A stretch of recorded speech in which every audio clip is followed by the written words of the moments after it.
Oi, pessoal, tudo bem com vocês? Aqui é a professora Joyce, professora de História da Escola João Antônio Pinto, do período vespertino.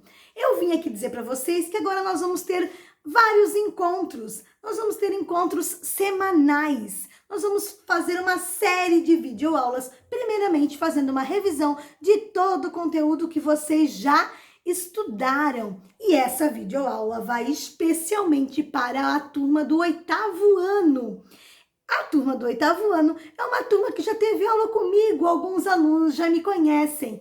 Espero que estejam todos bem. A prof está morrendo de saudade de vocês e pronta para nós começarmos as nossas videoaulas, certo? Vamos viajar comigo então? E nessa videoaula nós vamos falar e vamos fazer uma revisão do nosso conteúdo chamado Revoluções Burguesas.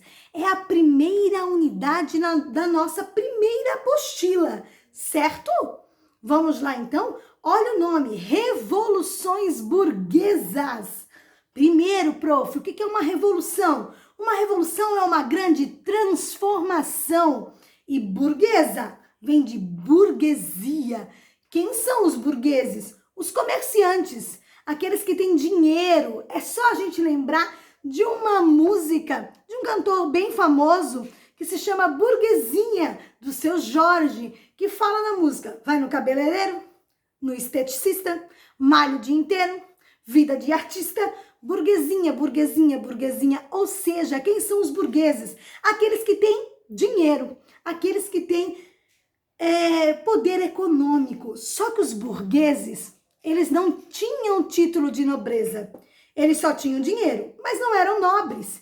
E naquela época era muito importante ter um título de nobreza, senão eles não conseguiam participar das decisões políticas, que eram o que eles mais queriam. Então, revoluções burguesas é a chegada da burguesia ao poder, é quando os burgueses começam a lutar para querer, porque querem os mesmos direitos dos nobres. Eles querem ter as mesmas oportunidades. Eles querem participar da política, ou seja, eles querem também ter influência. E as revoluções burguesas acontecem aonde? Na Inglaterra, um país europeu. Vamos localizar a Inglaterra aqui, gente? Olha só, a Inglaterra está aqui, ó, certo? Uma ilha, né? A pedra do sapato da França, certo? Napoleão Bonaparte nunca conseguiu chegar na Inglaterra porque a Inglaterra é uma ilha, né? E aí dificultava o acesso. A Inglaterra, no século XIX, vai se tornar o país mais poderoso do mundo. Nós estamos falando agora de um período do século XVI, onde a Inglaterra está começando a se tornar um país muito importante. Como é que era a sociedade inglesa? Nós vamos ter os nobres, certo? Nós vamos ter o clero, que é a igreja, e nós vamos ter a burguesia. Assim é a divisão da sociedade inglesa. Nós vamos ter os camponeses, que são os trabalhadores da terra. E o que está acontecendo na Inglaterra que é muito importante a gente entender? Está acontecendo o chamado êxodo rural. Prof, o que é isso? É a saída do homem do campo para a cidade. Isso é uma grande transformação que está acontecendo nesse país. Mas por que as pessoas estão saindo do campo e indo para a cidade? Primeiro motivo, no campo se resolveu cultivar não, né? A palavra correta seria nós dizermos criar. Havia, então, no campo, a criação de ovelhas. Houve um grande incentivo para se criar ovelhas no campo. Para quê?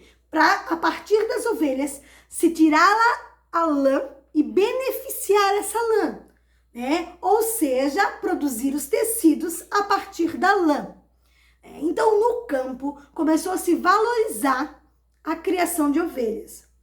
O que acontece com o trabalhador rural, com o trabalhador do campo, com o camponês, com aquelas famílias que cultivam somente o necessário para que eles possam sobreviver ou que cultivam e conseguem fazer um comércio, mas um comércio pequeno.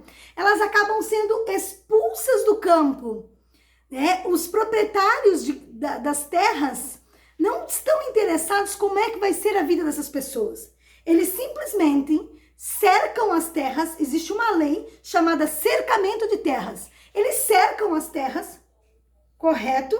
E esse cercamento de terras para criação de ovelhas. A partir da criação de ovelhas, eu vendo essa lã e aí nós temos a indústria têxtil, a indústria que fabrica roupas, certo? Então vai ter uma grande transformação na Inglaterra. O homem sai do campo e vai para a cidade, ele vai migrar para a cidade. Na cidade, ele não vai ter, às vezes, tantas condições como deveria. A cidade não vai conseguir dar para ele uma vida como ele imaginava. Então vai ter inúmeros problemas acontecendo na cidade. Na política na Inglaterra, lá no ano de 1215, tem um documento chamado Carta Magna.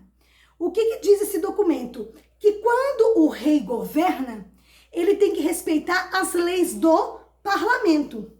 Quem é o parlamento? O parlamento nada mais é do que o poder legislativo, que acaba também fiscalizando e trabalhando junto com o poder executivo. Com o passar do tempo, nós vamos ter lá na Inglaterra a religião anglicana. Vai ter alguns problemas religiosos.